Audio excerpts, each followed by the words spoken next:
Con frecuencia, cuando un colectivo como el de nosotros establece que su ruta de acción es la ruta de los derechos, se le puede tachar de ingenuo. Es decir, si establece que la política civilizada, la política cívica, la política por la ruta pacífica, la política que recupera los recursos legales e institucionales que hemos construido colectivamente, es nuestra ruta de acción, se puede decir, han transigido con el poder, no quieren cambiar nada de fondo, son en realidad representantes de un proyecto conservador. Y yo creo que esta es una visión profundamente equivocada. Un cambio social radical se puede lograr, y yo diría, se debe lograr a través de una agenda de reclamo de derechos. Y esto hay que tomárselo en serio.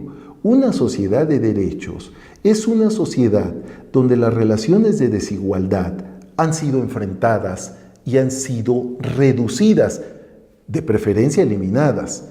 Es decir, una política de derechos es una política de reducción de los privilegios. No se trata de afirmar protocolariamente que todos tenemos libertades o que todos debemos ser iguales o que todos tenemos ciertas prerrogativas a la salud pública, a la educación pública, al trabajo, a la vivienda, es decir, a todo este abanico que nos prometen siempre los discursos de los derechos, y creer que con afirmarlo en el texto o afirmarlo en los discursos políticos hemos ya logrado la realización.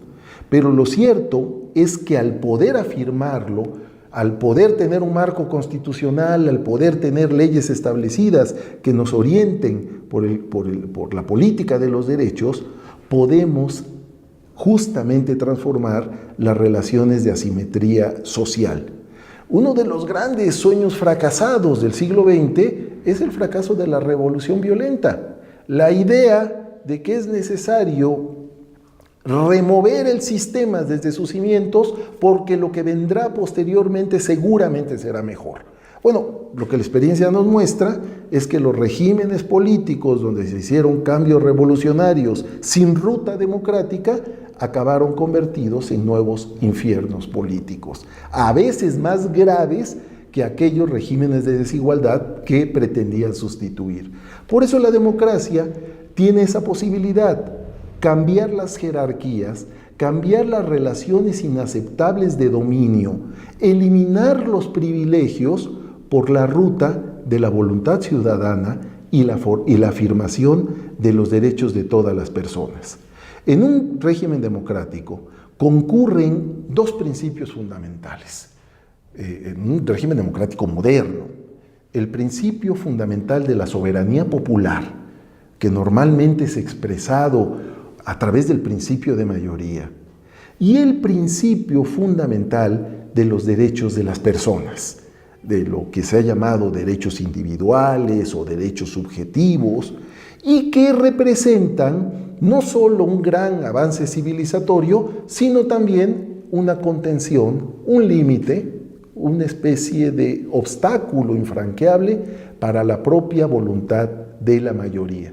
Esta combinación tan difícil de sostener entre la voluntad de la mayoría y los derechos de las personas, al mismo tiempo es una garantía de que se puedan lograr cambios porque tenemos una orientación.